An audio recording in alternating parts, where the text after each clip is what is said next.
morning, students. Welcome back to Operating System class. Today, here I'll explain the next topic of your deadlock chapter, deadlock avoidance. Okay, so what is a deadlock avoidance? Before going into the depth of the deadlock avoidance, first I'll explain the disadvantages what you have in a deadlock prevention. Okay, so the deadlock prevention, which we verified, we checked any one of the four conditions: mutual exclusion, circular wait, hold and circular wait, hold and wait for the new resources, and a new preemption. Okay, such conditions should not occur. In that way, actually, deadlock prevention, what it is doing, it is limiting how to make a request. So when it is limiting how to make a request, what happened? It is reducing your resource throughput.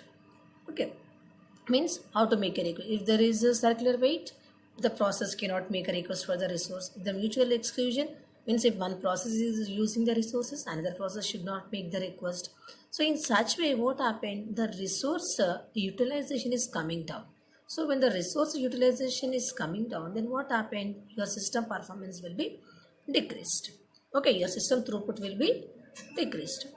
Okay, so another way of uh,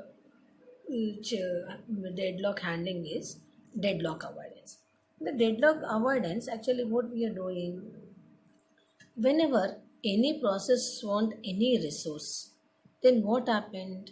It should give a complete information whenever any process is there and it is requesting for any resource. Then it should give the complete information that how many resource it required now and how many resources already allocated and how many resource in future it may request. So complete information the process need to give. So deadlock avoidance, first it will ask the process to give a complete the maximum number of resources it required to complete its execution and how many is already allocated and how many it is using right now. So whenever any process is requesting for any resource, then what happened? The process need to give the complete information about the resource it needs. Okay, so with this information, what happened? We will in order we can avoid the deadlock. How we can avoid the deadlock? With this information, the operating system will prepare an deadlock avoidance algorithm, so which ensures that the system will never enter into deadlock because it has complete information. So when it has complete information, we can prepare an algorithm such that it can avoid a deadlock. So in a deadlock avoidance algorithm, what we are doing is every time constantly the algorithm will check the state of the system. State of the system means whether if one process is requesting a resource, if the operating system if allocate that resource to that process, then the system may lead to a deadlock or not. Every time it will examine. That means if the resources are allocated to the process, the system may enter into a deadlock or not. If any resource is allocated to the process and the system is entering into a deadlock, then what happened? That resources cannot be allocated to that resource. So we need to verify whether the system is in a safe state or not if the resources are allocated to that process. Okay, so that is a state. Means we need to constantly, operating system should monitor where if the resources are allocated to the process, then system may lead to a deadlock or not. If the system is moving into a deadlock when the resources are allocated to that process, then that's in such cases the resources are not allocated to that process. Okay, so as already explained, state. Here we have a two states. One is a safe state and the second one is a unsafe state. What is a safe state? Means example, the process is requesting for some resources. If the operating system is able to allocate all the resources which are required by the process, then that is called as a safe state. Okay, now and when there is a safe state, when there is a safe sequence. What is the safe sequence is? Example, there are two processes, P1 and P2. if you're allocating example P1 want only 2 resources and P2 wanted 10 resources. But first, if you're allocating resources to P2, then what happened? P1 need to wait, and it's go. This P1 is waiting for a long time. Then what happened? It should not wait for a long time. Your system performance will come down. Okay, and if it is waiting for unlimited time, it may lead to a deadlock. So that is not a safe sequence.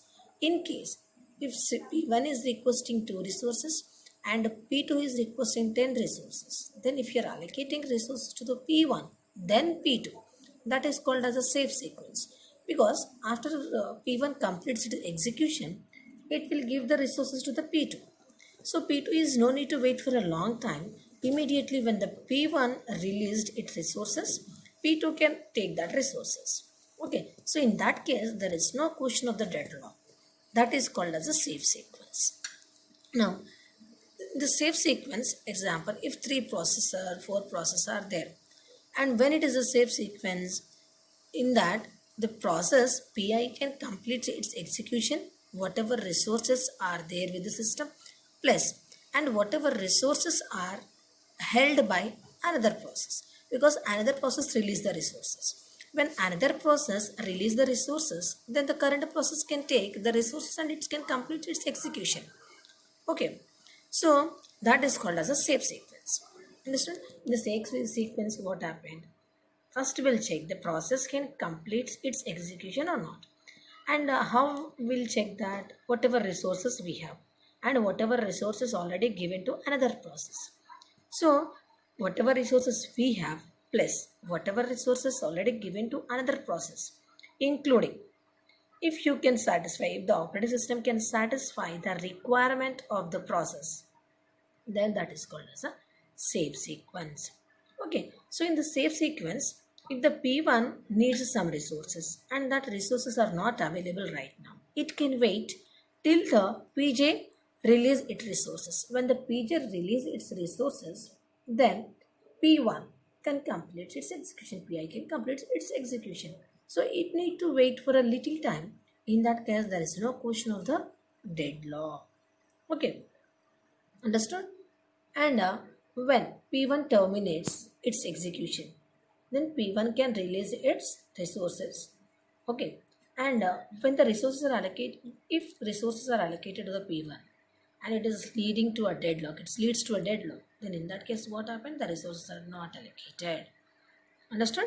So deadlock avoidance ensures that if the resources are allocated to the process, then the system should not lead to a unsafe state.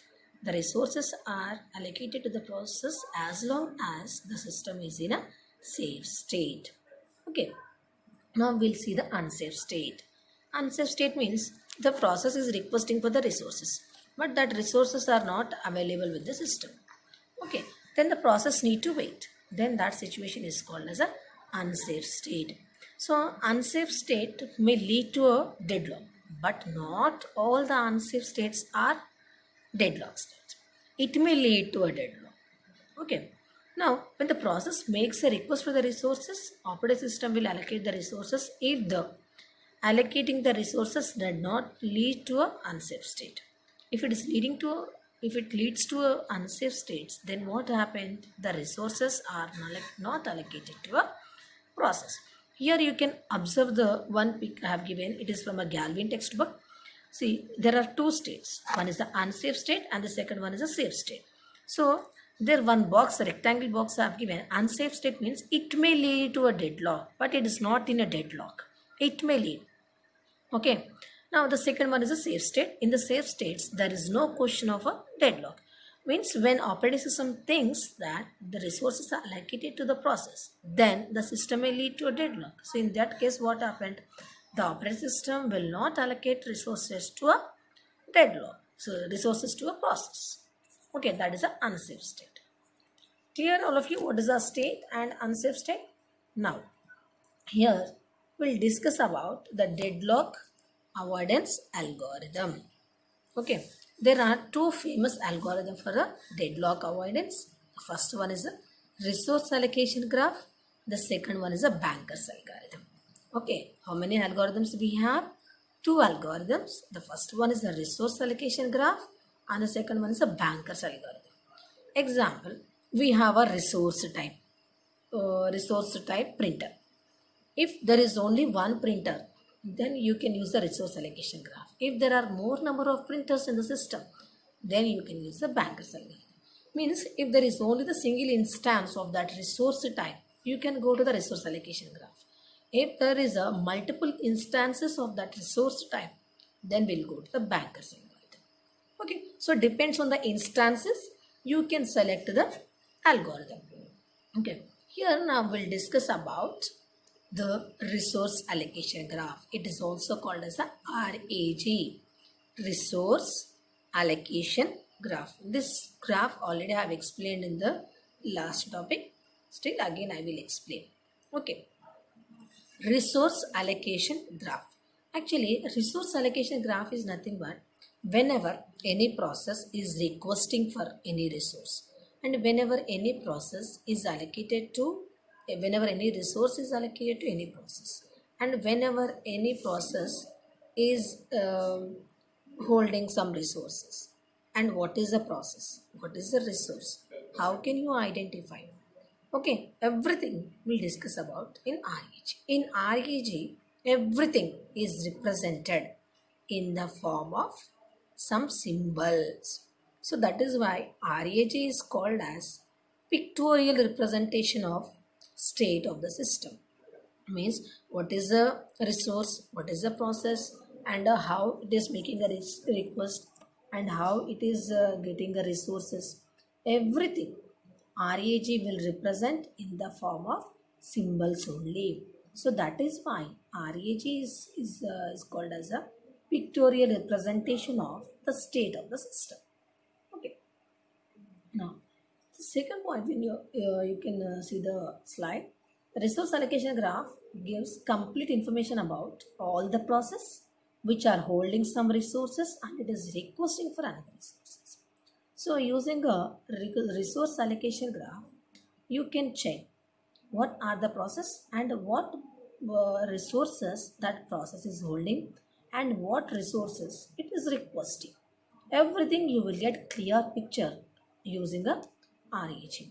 Next, if all the resources are having only single instances, if all the resources are having only the single instances, then we'll use a RAG. Okay, so in this case, in using a RAG, easily you can find out whether there is a system, the system is in a safe state or in a unsafe state. Okay, understood?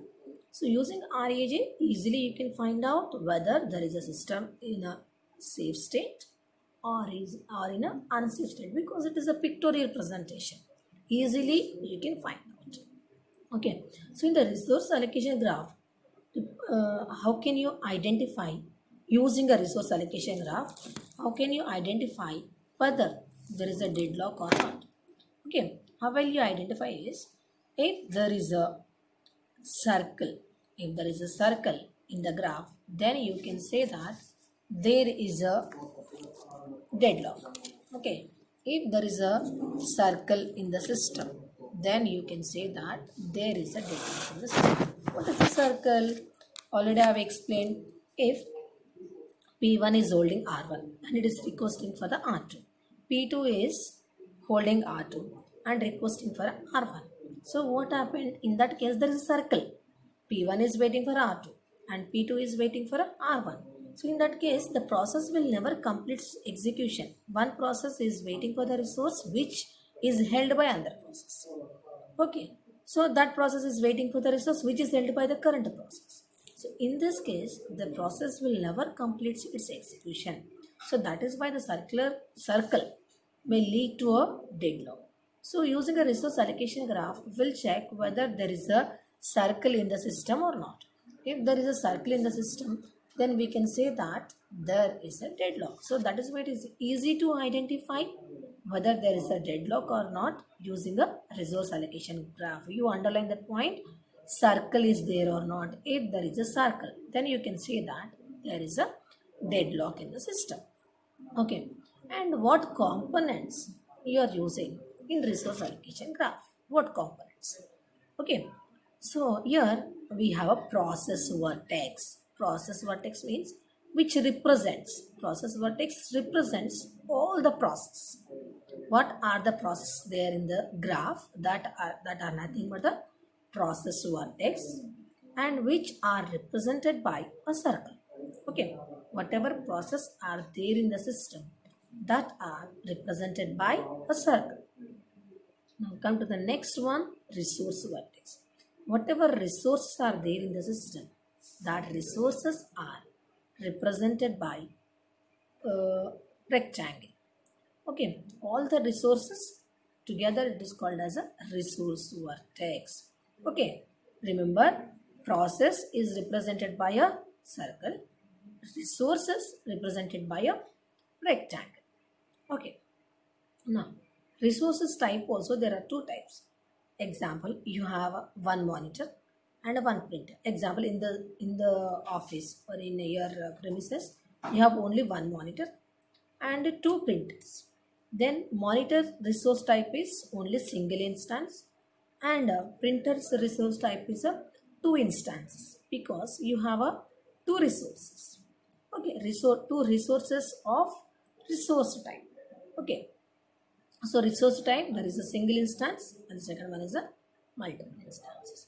And the resources, how many resources are there in that resource type is represented by a dot. Means printer, you have a two printers. Then what happened? Two dots you will get. Means that resource type, how many resources we have? Two resources. If you have a three resources, then three dots you will get in that rectangle box. Okay, so in the rectangle box, with the help of the dots, you can identify how many types of instances are there of that type. Okay, now come to the edges. Edges are nothing but the connection between the process and the resources. Okay, means if any process is requesting for a resource, there is a edge.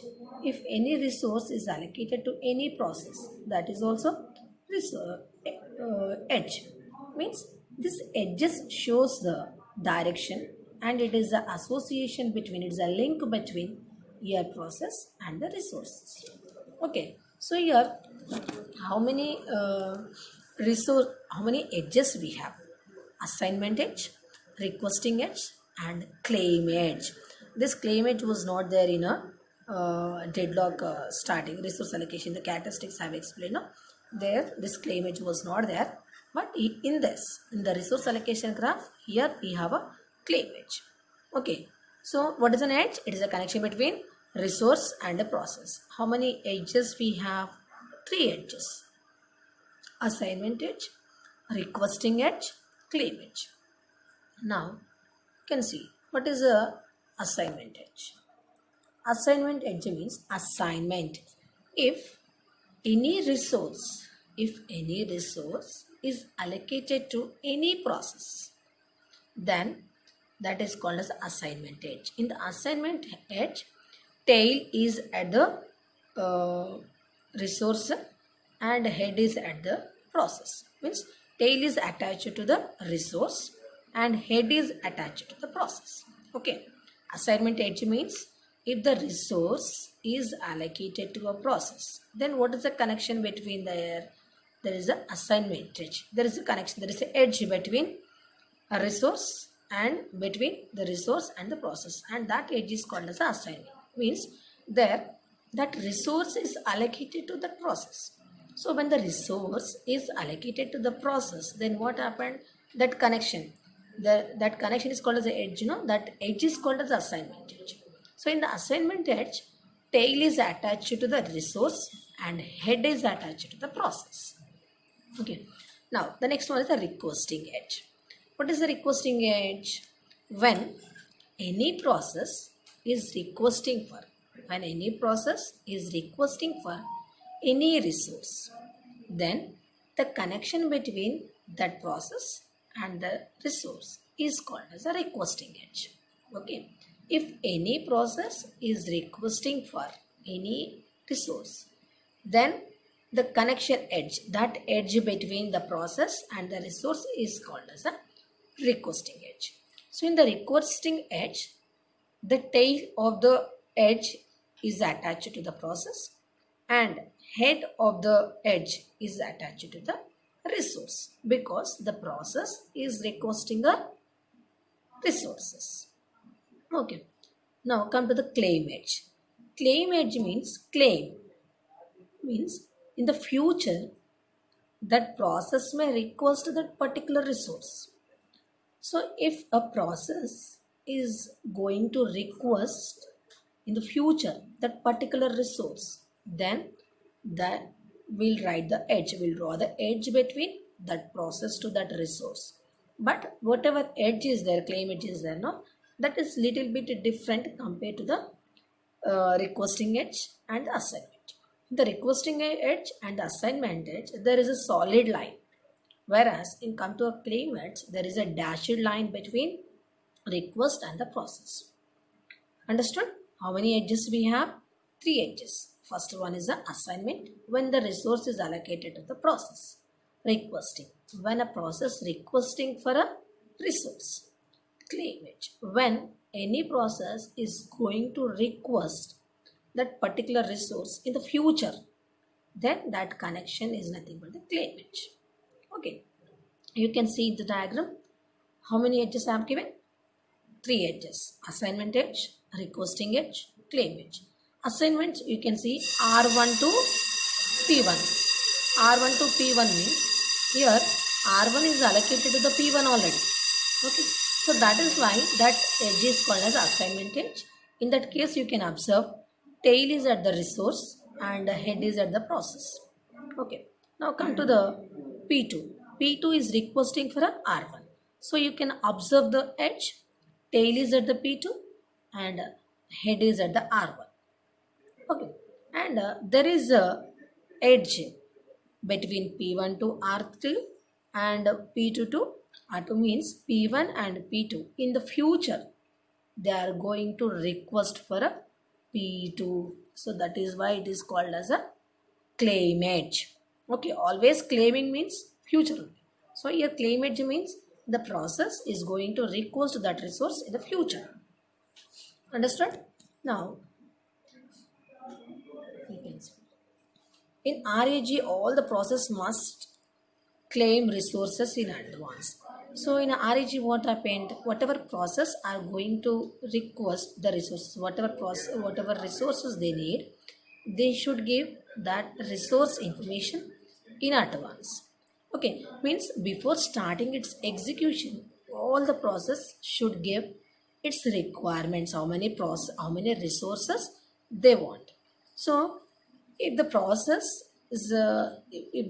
gives the resource information whatever it needs, then easily we can draw the resource allocation graph. If process is requesting for a RJ, then what happened? Pi to Rj. There is a edge between Pi to Rj. Okay. Then if the process, actually what I said, claim edge, if you're thinking that that process may request that resource in future, then what we'll do? We'll draw the claim edge. But when really if the process makes a request for that resource, then what happened? That claim edge is converted into a requesting edge. And when the resource is allocated to that process, then what happened again? That request edge is converted into a assignment edge. Okay, understand? And this RAG, how already I've explained how RAG will identify, how it will avoid the deadlock.